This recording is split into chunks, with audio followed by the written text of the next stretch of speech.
Ayun, mega love shoutout po sa inyong lahat, Luzon, Visayas at Mindanao.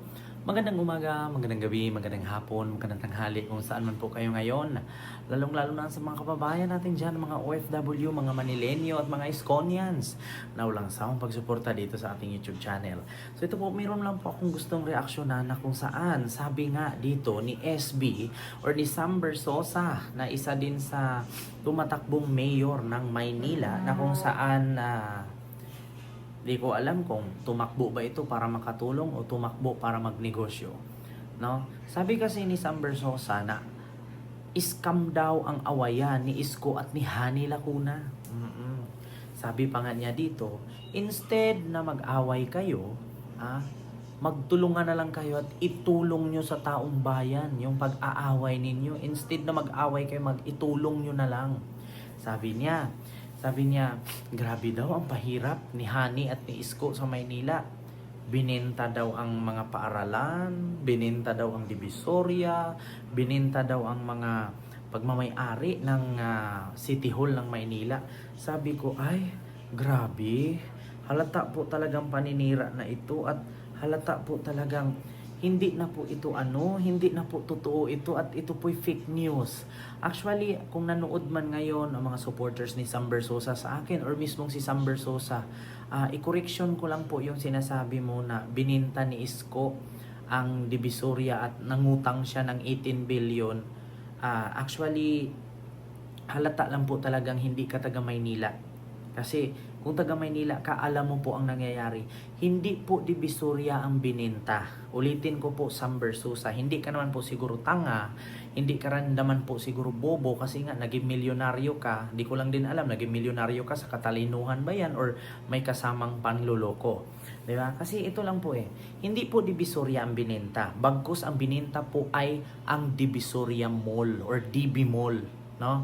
Ang DB Mall po ay maliit lang po iyon, lote lang po siya na tinatayuan ng mall na kung saan bininta ni Yorme Isko Moreno kasi nga habang tumatagal ay paunti ng paunti yung kinikita ng mall kasi mas maraming mga nagtitinda sa labas at mas maraming bumibili sa labas kaysa sa loob ng mall na paunti ng paunti yung umuupa at mas pinili na doon na lang sa labas magtinda. So ngayon sabi ni Yorme, kung manatili tayong ganito, mag-antay na lang tayo ng kikitain sa mall, ibenta na lang natin. No? So yung pinagbintahan po doon sa Divisoria Mall or DB Mall, na parang lote lang naman ang laki noon, hindi po buong Divisoria yung DB Mall lang. So ang pinagbintahan po noon ay nagastos po, nagamit para sa mga machine, sa mga gamot, sa pandemya, kasi actually nangyari po yun ay 2019-2020. So yun po ay nagamit sa mga relief goods, mga food packs, mga ayuda, at yung pinagbentahan ng DB Mall ay napunta po sa tao, bumalik po sa tao. Actually hindi naman po sana ibenta yon kung napapakinabangan, wala na po masyadong umupa doon sa loob ng DB Mall. Kaya mas napilitan na lang si Yorme na ibenta kasi kailangan po ng Maynila. Pandemic po at that time.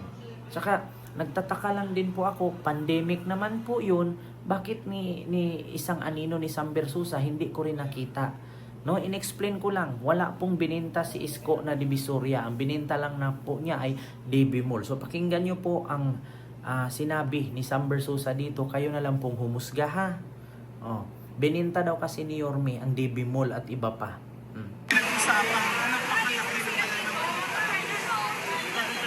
Grabe ho almost 18 billion ho ang inutang nila. Dinaon nila sa utang ang Manilenyo.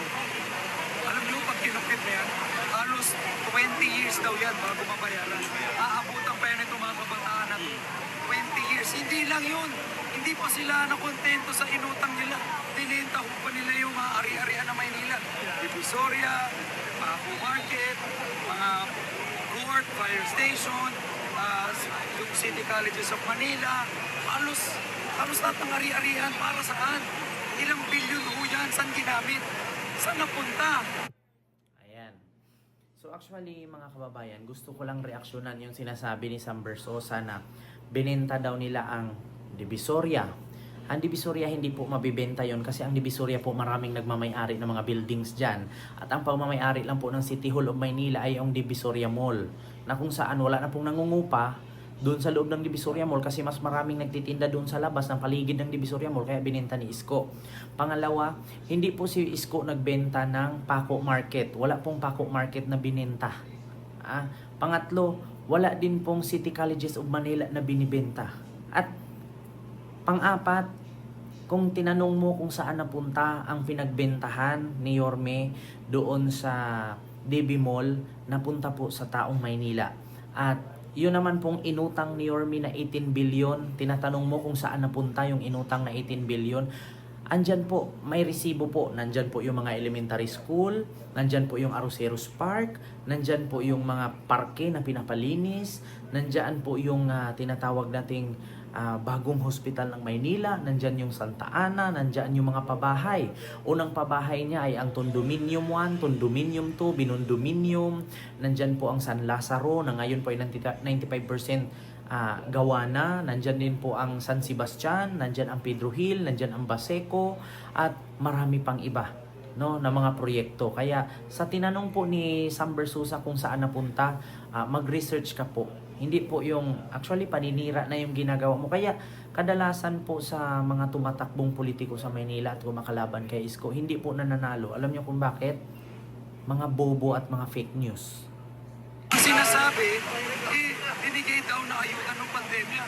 Kung i-divide mo ho yan, dapat yan hundreds of thousands per tao sa isang Manileño. Wala naman natanggap Binulag po tayo sa iilang ayuda na kahit kami naman, binigay din namin. Ang dami na bigyan ng ayuda nung... So ito ang sabi. Kung tutuusin daw, yung inutang na 18 billion ay dapat per tao sa Maynila ay tag hundreds of thousand. Kasi 18 billion ang inutang. Actually, hindi po inutang ni Yorme pera, hinawakan niya. Nung inutang niya po yan, automatic po pinapagawang proyekto, pinapagawang project. At saka, bakit nangangailangan ka ng ayuda? Ang dami mong pera. Kami nga dapat ang magtanong Nung panahon ng pandemya, bakit hindi ka namin nakita? Nung panahon ng krisis at lumaganap ang COVID, nasaan ka? Bakit ngayon ng eleksyon tsaka ka nagpapakita? 'Di ba? So, nagpapatunay lang na kapag eleksyon lang kayo nakikita, kapag walang eleksyon hindi kayo nakikita. 'Di ba? Tinatanong mo kung saan napunta ang 18 billion na inutang ni Yorme, ba't hindi mo puntahan, hindi mo obserbahan kung ano-ano yung mga pinapatayo ni Yorme ng mga infrastruktura? 'Di ba? Kami nga dapat ang magtanong Nung panahon ng pandemya ng 2019-2020, wala kaming kilalang Sam Bersosa at hindi namin nakikita si Sam Bersosa kasi busy siya sa kanyang business na paramedic. 'Di ba? Dapat kami ang magtanong Bakit ngayon ka lang? 'Di ba? Na kung saan nakabango na ang Maynila. 'Di ba? Bakit noong pandemya wala ka? Dapat kami yung magtanong, hindi ikaw ang magtanong. Alam mo kung totoong may malasakit ka sa Maynila at kung totoong may malasakit ka sa mga Manileño, hindi mo kailangang tanungin at hanapin yan, gumawa ka ng sariling ikaw. 'Di ba? Hanapin mo saan napunta yung 18 billion, hanapin mo kung anong napagawa, bakit hindi na gumawa ka ng trademark na makilala ka ng tao. Diba? Hindi yung sumausaw ka sa issue, sasakyan mo yung issue, walang nananalo sa ganyang pakulo. SB. Walang nananalo sa ganyang pakulo. Diba? Kasi sasabihin mo, nasaan ang 18 billion na inutang ni Hani at ni Isko? Bakit walang nakita at saan napunta? Dapat nga kami ang magtanong, nasaan ka nung pandemic? Bakit ngayon ka lang namin nakilala?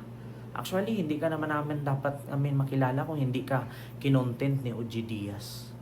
Kasi ang pagkakaalam ko, yung Sam Bersosa na nakilala ko sa tulpo lang nung pinatulpo ka. 'Di ba? Yun lang, mga kababayan, no? Sabi kasi ni Sam Bersosa, saan daw napunta ang 18 billion na inutang ni Hani at ni Isko? Dapat nga ang tanungin, nasaan si Sam Bersosa nung pandemic? Bakit ngayon lang? 'Di ba? So yun lang. Maraming salamat mga kababayan, Luzon, Visayas at Mindanao. See you next vlog. God first. So huwag niyo pong kalimutan mag-like, mag-share, mag-subscribe at i-follow ako sa aking Facebook page TikTok account, YouTube channel, no? And mga Manilenyo, mag-ingat po kayo palagi. God bless. Thank you.